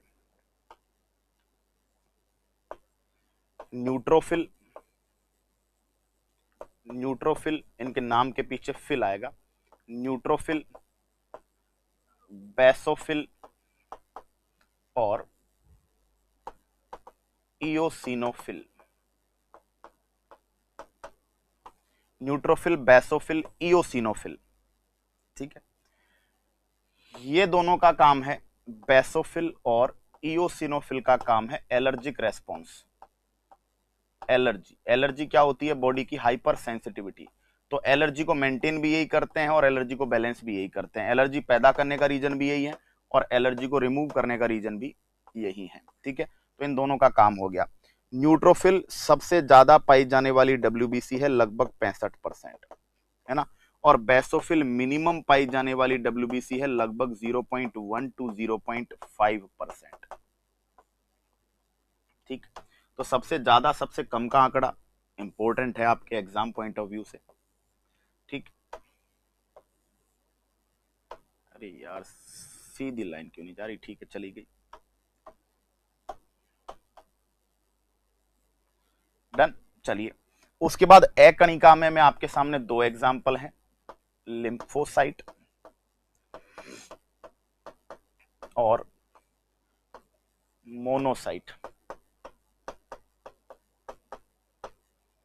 ये सबसे छोटा आकार है, सबसे छोटे आकार वाली डब्ल्यूबीसी, स्मॉलेस्ट साइज, सबसे छोटा आकार लिम्फोसाइट का है। और सबसे बड़ा आकार जो है वो किसका है? मोनोसाइट का है। सबसे बड़ा आकार जिन डब्ल्यूबीसी का है वो कौन सी है? मोनोसाइट, ठीक है। चलिए, क्लियर। अब सुनो, लिम्फोसाइट डब्ल्यूबीसी जो होती हैं वो क्या करती हैं? वो एंटीबॉडी बनाती हैं, ठीक है। और एड्स में, एड्स रोग में इनकी संख्या घटती है। तो एड्स रोग में लिम्फोसाइट डब्ल्यूबीसी की संख्या क्या होती है? घटती है। तो एड्स की पहचान है ये, एड्स रोग में लिम्फोसाइट घट जाते हैं और उसकी वजह से हमारी इम्यूनिटी क्या हो जाती है? कम हो जाती है। मोनोसाइट डब्ल्यूबीसी ब्लड कैंसर या ल्यूकीमिया में, ब्लड कैंसर या ल्यूकीमिया में इनकी संख्या बढ़ जाती है। ब्लड कैंसर या ल्यूकीमिया में संख्या बढ़ जाती है। तो आपसे पूछा जाए ब्लड कैंसर या ल्यूकीमिया में कौन सी डब्ल्यूबीसी की संख्या बढ़ जाएगी, तो आप क्या बोलेंगे? मोनोसाइट। ठीक। अच्छा, ये जो न्यूट्रोफिल है और जो मोनोसाइट है, कौन कौन? न्यूट्रोफिल और मोनोसाइट, इनके बारे में देखिएगा। न्यूट्रोफिल और मोनोसाइट, इन दोनों का काम है रोगाणुओं का भक्षण। भक्षण का मतलब एक तरीके से रोगाणुओं को निगल लेती हैं ये, और निगल के उनको बाहर निकाल देती हैं बॉडी से। तो इनका काम है जनरली क्या? जो जर्म्स हैं, रोगाणु उनका भक्षण, ईटिंग, उनको क्या कर लेते हैं? बाकायदा खा जाते हैं। ठीक है, तो रोगाणु का भक्षण करते हैं। रोगाणु का भक्षण करते हैं कौन कौन? न्यूट्रोफिल और मोनोसाइट।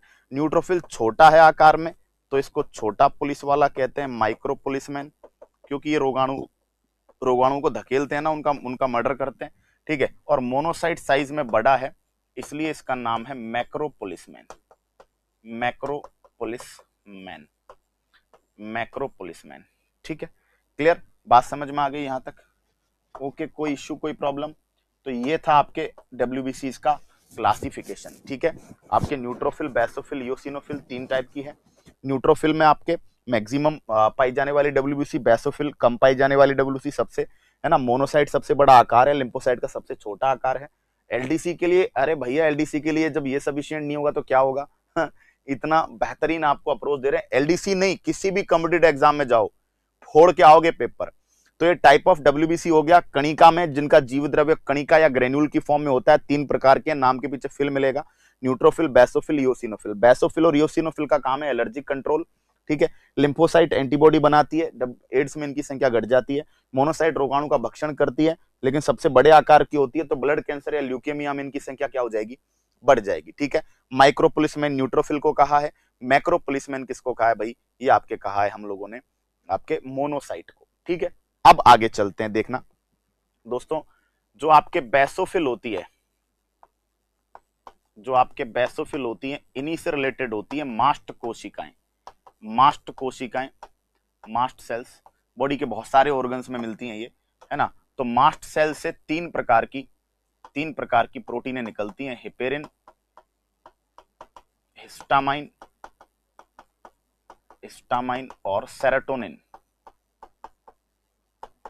ठीक है, ये दोनों तो आपके एलर्जी से रिलेटेड होते हैं, और ये आपके क्या है? एंटी कोएगुलेंट है, रुधिर को स्कंदित होने से बचाती है, प्रतिस्कंदक है। ठीक, चलिएगा, क्लियर? इसके बाद मैं बताता हूं आपको, जब इन्फेक्शन होता है, इन्फेक्शन या जब कोई संक्रमण होता है, तो उस समय क्या होता है? डब्ल्यूबीसी इंक्रीज हो जाती है, डब्ल्यूबीसी की संख्या। अरे कहीं पर कोई भी आतंकवादी घुस जाते हैं, किसी जगह पे हमला हो जाता है, अटैक हो जाता है, तो वहां पे पुलिस वाले, फौजियों की संख्या दनादन बढ़ जाती, नहीं बढ़ जाती? छावनी बन जाती है। तो सिंपल बात है, बॉडी में इन्फेक्शन होगा तो डब्ल्यूबीसी का नंबर क्या हो जाएगा? इंक्रीज हो जाएगा बच्चों। ठीक है, तो आरबीसी और डब्ल्यूबीसी के बारे में हम मैक्सिमम डिटेल्स पढ़ चुके थे। ठीक है, अब हम प्लेटलेट को और कंप्लीट कर लेते हैं। देखिएगा, प्लेटलेट, प्लेटलेट्स के बारे में कोई ज्यादा जानकारी अपने को नहीं चाहिए। सबसे पहले नाम, पट्टिकाणु,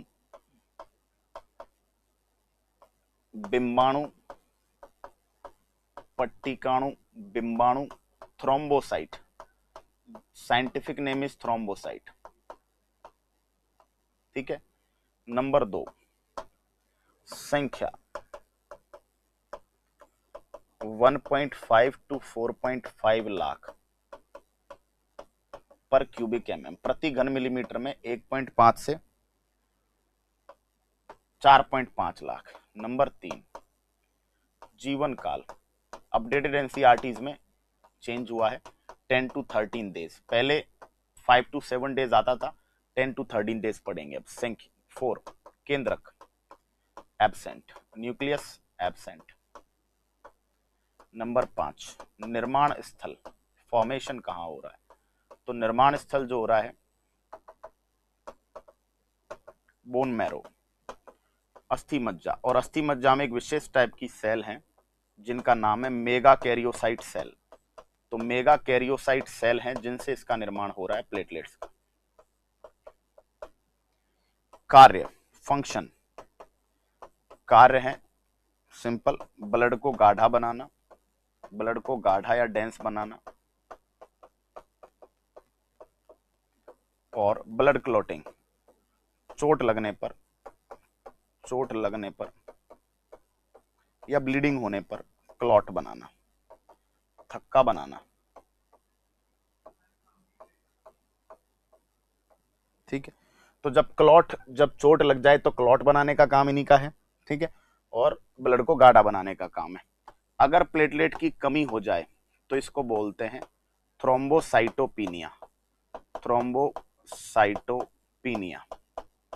और प्लेटलेट की अधिकता हो जाए, ठीक है, पॉइंट नंबर 7, और प्लेटलेट की क्या हो जाए, अधिकता हो जाए, तो इसको बोला जाता है थ्रोम्बोसाइटोसिस, थ्रोम्बोसाइटोसिस। ठीक है, तो ये आरबीसी डब्ल्यूबीसी प्लेटलेट्स का पूरा काम है। क्लियर, चलिए, है ना। चलिए बेटा देखिए, जूनियर अकाउंटेंट वाले बच्चे का मैसेज है। बेटा जूनियर अकाउंटेंट में फिजिक्स में 2 टॉपिक है, इलेक्ट्रिसिटी और लाइट, लेकिन मेजरमेंट पढ़ना है क्योंकि मेजरमेंट बिना वो समझ में नहीं आएगा, तो 3 टॉपिक पढ़ने हैं वहां। इसी तरह केमिस्ट्री में आपके बिना सर पैर का सिलेबस डाला, बिना सर पैर का मतलब केमिकल रिएक्शंस हैं, पॉलीमर है, हाइड्रोकार्बन्स हैं। ठीक है, सिलेबस में आपके डेली लाइफ केमिस्ट्री है, मेटल नॉन मेटल है, लेकिन मेटल नॉन मेटल समझने के लिए, आपके केमिकल रिएक्शन समझने के लिए, या फिर कंपाउंड्स के फॉर्मूले बनाने के लिए आपको 3 टॉपिक एक्स्ट्रा पढ़ने पड़ेंगे शुरुआत के। Element, compound, mixture, atomic structure, periodic table, वो पढ़ने ही पड़ेंगे बेटा, उनके बिना काम नहीं चलेगा। बाकी किसी भी कॉम्पिटिटिव एग्जाम के लिए अगर आप केमिस्ट्री पढ़ रहे हो तो आपको 3 टॉपिक वो पढ़ने ही पड़ेंगे कम से कम, element, compound, mixture, periodic table, atomic structure. उसके बाद सिलेबस के टॉपिक्स को पढ़ डालो। फिजिक्स पढ़नी है तो मेजरमेंट से शुरू करना पड़ेगा, मजबूरी आपकी। उसके बाद जो टॉपिक सिलेबस में वो पढ़िए। ठीक है, तो इसीलिए मैंने शुरुआत वहीं से की है। क्लियर, चलो अब देखो, तो ये प्लेटलेट्स के बारे में बात हो गई। ठीक है बच्चों, डन रही बात हमारी। ओके, आगे बढ़ते हैं हम, है ना। तो आगे हम जब बढ़ेंगे तो मैं आपको ब्लड की क्लॉटिंग और समझा जाता हूं। ब्लड क्लॉटिंग, ब्लड क्लॉटिंग, रुधिर स्कंदन। देखिएगा, जब ब्लीडिंग होती है तो आप देखते हैं चोट लगने के बाद कुछ समय में जब ब्लीडिंग होती है, रक्तस्राव कुछ समय में ऑटोमेटिकली रुक जाता है। ठीक है, इसी प्रोसेस को हम क्या बोलते हैं, थक्का जमना। ठीक है, क्लियर। थक्का जमने में टाइम लगता है 2 to 5 मिनट, थक्का जमने में 2 से 5 मिनट का समय लगता है। ठीक है, थक्का क्या है, थक्का एक प्रोटीन का बना है, फाइब्रिन प्रोटीन का जाल है।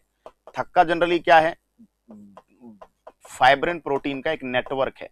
अरे आप ऐसे समझिए, जब कपड़े फट जाते हैं तो उनसे हमारी कीमती चीजें बाहर ना निकले, उसके लिए हम क्या करते हैं, धागे से बारीक बारीक सिलाई कर देते हैं। वही सिलाई एक तरीके से बॉडी में ऑर्गन्स हैं, फट गया है कपड़ा, भाई स्किन क्या है हमारा, स्किन क्या है हमारा, आवरण हमारे कपड़े हैं, फट गया, वो फट गया तो बताओ अंदर से ब्लीडिंग ना हो, अंदर से कीमती जो खून है वो ना निकले, उसके लिए वहां पे बारीक बारीक क्या कर दी जाएगी, स्टिचिंग। वो स्टिचिंग किससे होगी बताओ, धागों से होगी। तो किस प्रोटीन का जाल है, फाइब्रिन प्रोटीन का। थक्का जमाने में जो रेस्पॉन्सिबल फैक्टर है, थक्का जमाने में जो जिम्मेदार घटक है, रेस्पॉन्सिबल फैक्टर हैं, उनको समझते हैं। थक्का जमाने में जिम्मेदार घटक, थक्का जमाने में जिम्मेदार प्रोटीन पूछी जाए तो आप उत्तर करेंगे फाइब्रिनोजन, फाइब्रिनोजन एंड प्रोथ्रोम्बिन। ठीक है, थक्का जमाने में जिम्मेदार एंजाइम पूछा जाए तो आप आंसर करेंगे थ्रोम्बोकाइनेज। थक्का जमाने में जिम्मेदार विटामिन पूछी जाए तो विटामिन के। थक्का जमाने में जिम्मेदार धातु मेटल पूछी जाए तो कैल्शियम या कैल्शियम +2। और थक्का जमाने में जिम्मेदार थक्का जमाने में जिम्मेदार ब्लड सेल पूछी जाए तो आप कहेंगे प्लेटलेट।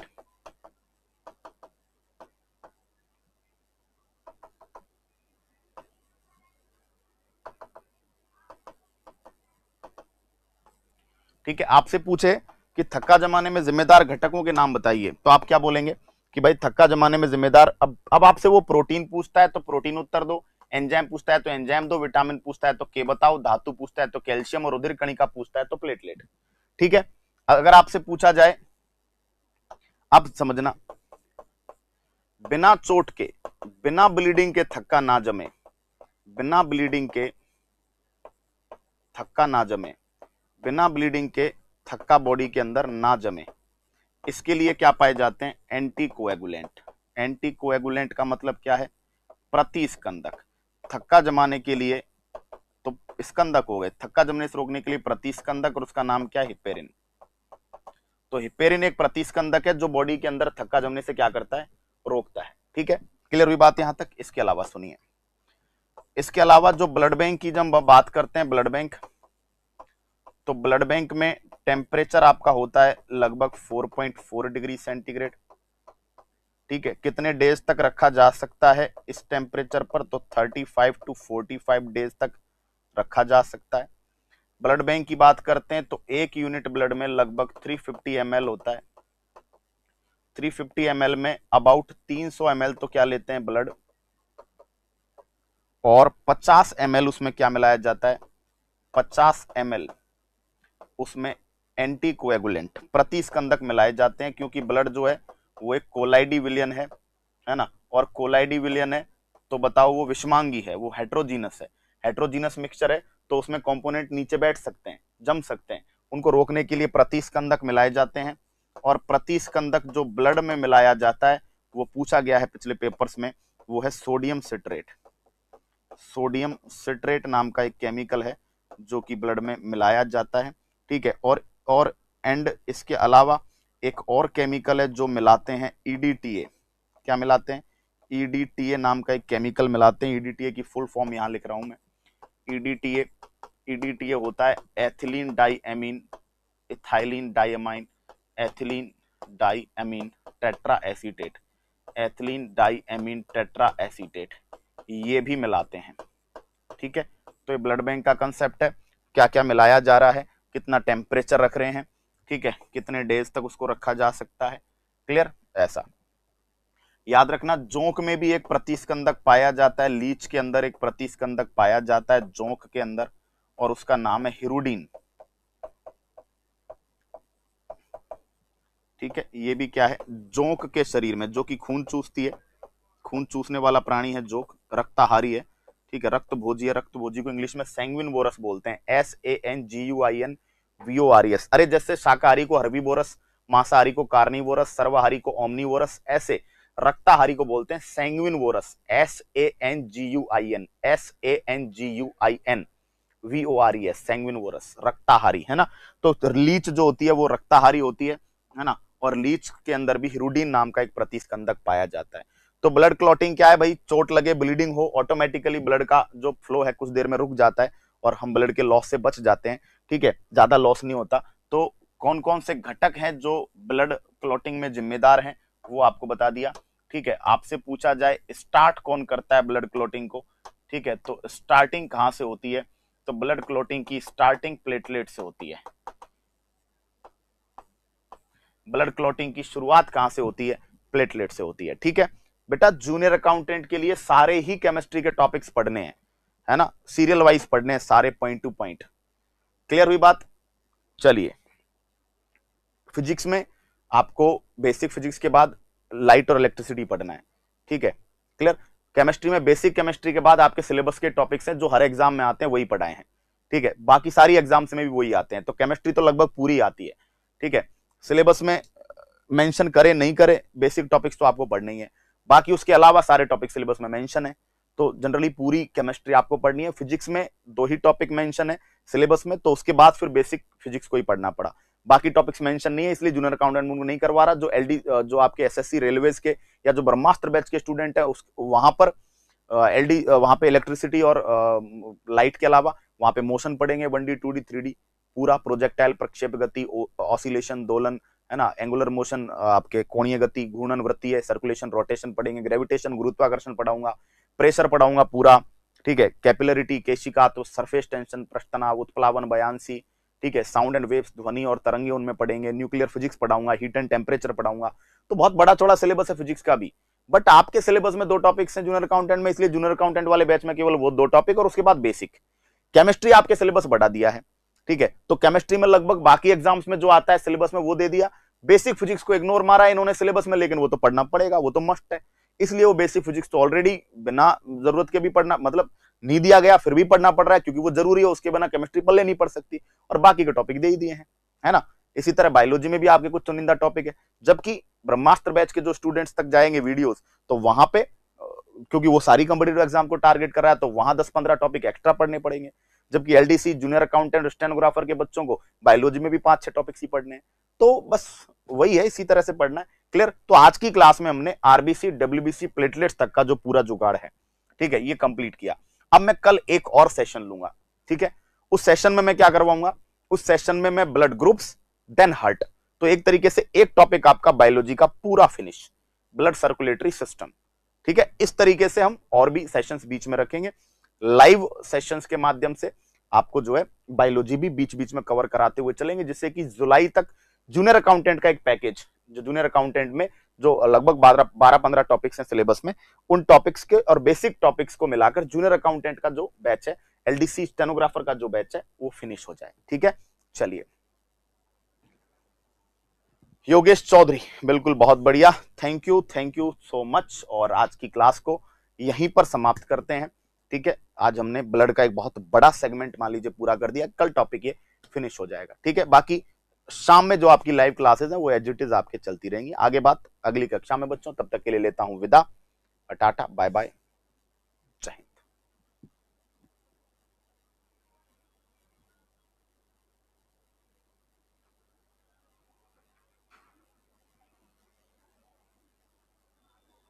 नीरज।